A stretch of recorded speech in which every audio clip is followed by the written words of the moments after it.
President Abdel Fattah al-Sisi and the Austrian Chancellor Karl Nehammer tackled a number of regional and international issues of mutual concern during the first official visit to Egypt. The talks also probed the bilateral ties and the ongoing consultations between the two countries to deal with the unprecedented challenges facing the world community. The details. President Abdel Fattah al-Sisi held talks with visiting Austrian Chancellor Karl Nehammer at Al Ittihadiyya Palace on Thursday. The talks tackled a number of regional and international issues of mutual concern, including the current situation in Sudan, Libya, the occupied Palestinian territories, Ethiopia's dam, and the Russian-Ukrainian war, as well as Egypt's efforts in the human rights file, in addition to mechanisms of facing illegal immigration during the coming period.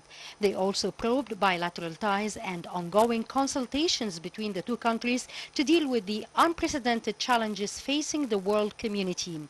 At a joint press conference following their talks, President Sisi welcomed the Austrian Chancellor for his first formal visit to Egypt and extended appreciation for his invitation for him to visit Austria soon. The head of state hailed the distinguished ties that bind the two nations, which he said were formed on mutual respect and sincere friendship, as well as a joint aim to broaden political, economic, and cultural ties. He described their talks as fruitful and constructive and are reflecting the two countries' keenness to deepen bilateral partnership in various domains, as well as strengthening cooperation in many fields, coming on top of which were transportation, manufacturing, and renewable energy, with the aim of achieving a tangible increase in the trade exchange between the two countries and attracting more Austrian investments to Egypt, which is considered one of Austria's partners at the trade and investment levels in the Middle East and Africa. Meanwhile, the president said they reviewed Egypt's success as people and leadership in combating terrorism and extremism during the past few years through many sacrifices and a comprehensive vision that covered all dimensions of this hatred phenomenon. He called for more cooperation and consultations in the coming stage with the aim of achieving prosperity and progress for the two nations. The two sides agreed to promote relations with the aim of reflecting the distinguished political ties binding the two nations. Prime Minister Mustafa Madbouli attended the Egyptian-Austrian Business Council meeting. On the sidelines of the meeting, Madbouli and the Austrian Chancellor Karl Nehammer witnessed the signing of a number of MOUs between the two countries. The agreements stipulate boosting the economic ties, including trade, investments, industry, and the energy domains.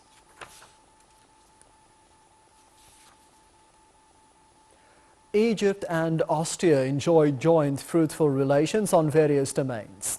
The two countries are keen to boost the bilateral talks concerning the political issues and maximize the economic cooperation through increasing the volume of trade exchange between them. The details follow.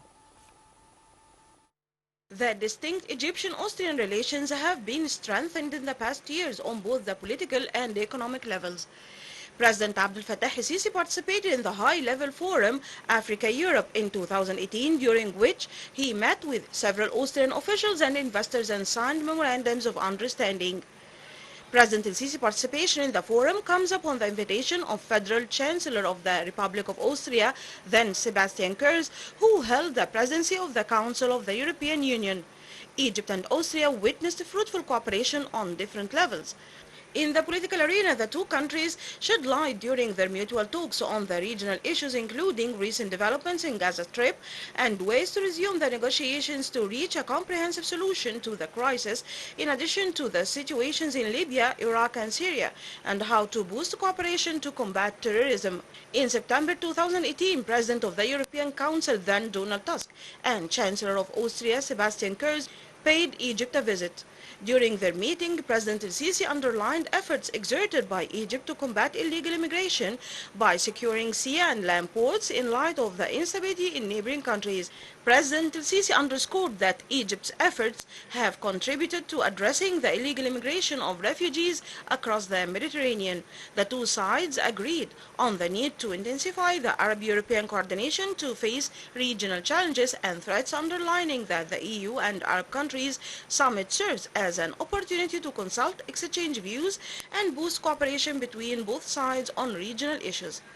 Moreover, President el-Sisi expressed Egypt's keenness to boost relations with Austria, especially through maximizing economic cooperation and increasing the volume of trade exchange between the two countries. In this regard, President Sisi urged Austrian businessmen and major companies to invest in Egypt given the recent positive developments that took place due to the economic reforms. For his part, the Austrian Chancellor said that Austria is willing to elevate bilateral ties with Egypt, praising the great progress Cairo has witnessed in the areas of economic and social development, alongside the mega-national projects and the efforts exerted to enhance the investment climate. Historically, Egyptian-Austrian Businessmen Council was established in November 2006. The council held 4 sessions alternatively between Egypt and Austria. Furthermore, trade between Egypt and Austria has been regulated by the Egyptian-European Association Agreement, according to which Egypt and the European Union have been gradually establishing a free trade zone during a transitional period not exceeding 12 years from the date of entry into force on June 2004. The National Dialogue Board of Trustees held the 23rd session to finalize the preparations ahead of the National Dialogue suggested launch on May the 3rd. General Coordinator of the National Dialogue, Diya Rashwan, said that the meeting put suggestions to the inaugural session, praising the decision of President Abdel Fattah al-Sisi to pardon a number of prisoners. The National Dialogue Board of Trustees also called on all the Sudanese parties to negotiate for the sake of Sudan. Rashwan also praised the ongoing Egyptian efforts to settle the Sudanese crisis peacefully, as well as dealing with the numerous repercussions of it, including the evacuation of the Egyptians in Sudan and offering all the facilitations to receive all the people who depart from Sudan to Egypt, especially Sudanese people who are always welcome by Egypt. Rashwan confirmed that the continuation of preparing for the upcoming national dialogue amid the unprecedented circumstances affirms the significance to probe all what concern the Egyptian people and the national priorities, in addition to a determination of all the participating sides to guarantee its success with the aim of realizing the Egyptian people's aspirations.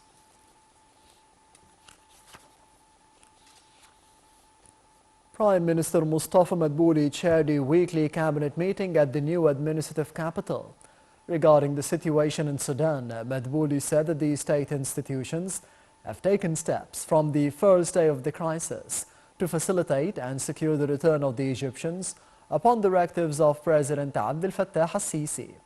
He added that the state is following up on the situation in Sudan with the grave concern and exerts the utmost effort on the political and the diplomatic levels to boost the state's efforts to stop the ongoing violence and struggle, expressing his hope that Sudan will restore the stability and security as soon as possible. The Prime Minister offered the sincere condolences to the family of Mohammed al-Gharrawi, the aide of the Egyptian administrative attaché in Khartoum, who lost his life while following up over the measures of evacuating the Egyptians from Sudan. Within the framework of the state's efforts to evacuate the Egyptian citizens in Sudan, the Foreign Ministry announced that 2,679 Egyptians had been evacuated from the country in coordination with the Sudanese authorities. The ministry said that the Egyptian embassy and consulates in Khartoum and Port Sudan, in addition to the consulate's office in Wadi Halfa, are continuing the coordination with the citizens to evacuate them. Meanwhile, the U.S. brokered ceasefire between Sudan's warring sides continued but remained fragile after witnesses reported fresh airstrikes and paramilitaries claimed to have seized a major oil refinery and power plan.